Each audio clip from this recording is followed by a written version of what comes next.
दोस्तों, आपने कभी न कभी कोई सुपरकार खरीदने का सपना तो ज़रूर देखा होगा, लेकिन बहुत से लोग इनके प्राइस जानने के बाद शॉक हो जाते हैं कि ये इतनी महंगी कैसे।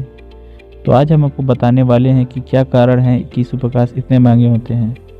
लेकिन उससे पहले अगर आपने हमारे चैनल को सब्सक्राइब नहीं किया तो सब्सक्राइब कर लें और बेल आइकन को भी दबा लें। तो बिना किसी देरी के चलिए स्टार्ट करते हैं।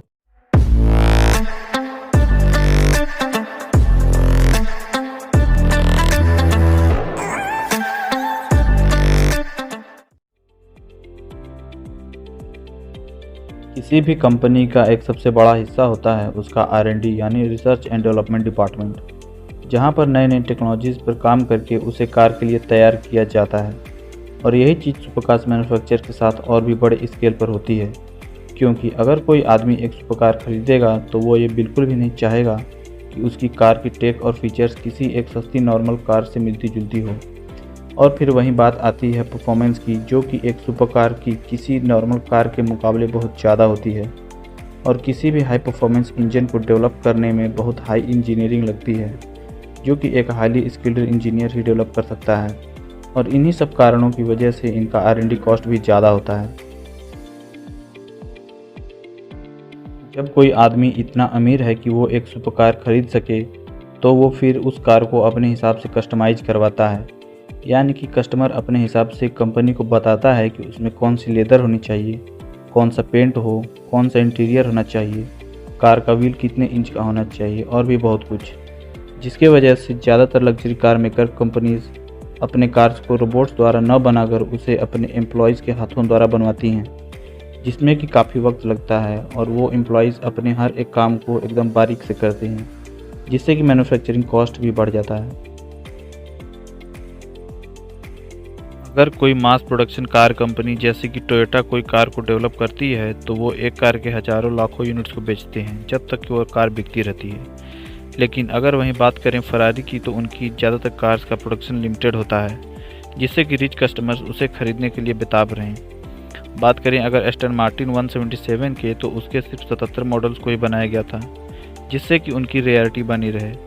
और अगर वहीं बात करें बुगाटी की, तो उन्होंने अपने कंपनी के 100th एनिवर्सरी को सेलिब्रेट करते हुए अपने बुगाटी ला वॉयचर नोआर के सिर्फ एक मॉडल को ही बनाया था, जो कि बनकर तैयार होने से पहले ही $18 मिलियन यानी 153 करोड़ रुपए में बिक गई थी। हाई परफॉर्मेंस कार बनाने का एक सबसे बड़ा चैलेंज होता है उसका वजन, जिससे कि उसका PWR यानी power to weight ratio define होता है। मतलब अगर कोई हाई परफॉर्मेंस कार बनाता है और उसका वजन बहुत भारी होता है, तो वो कार अपने स्पोर्टीनेस को खो देगी। और इसी वजह से सुपरकार्स को ज़्यादातर हल्का रखने की ही कोशिश की जाती है और उसे एल्युमिनियम या स्टील की जगह कार्बन फाइबर से बनाया जाता है। और ये स्टील से 10 गुना मजबूत और हल्का होता है। लेकिन कार्बन फाइबर का मैन्युफैक्चरिंग कॉस्ट ज़्यादा होता है, जो कि कार की प्राइस को बढ़ाता है।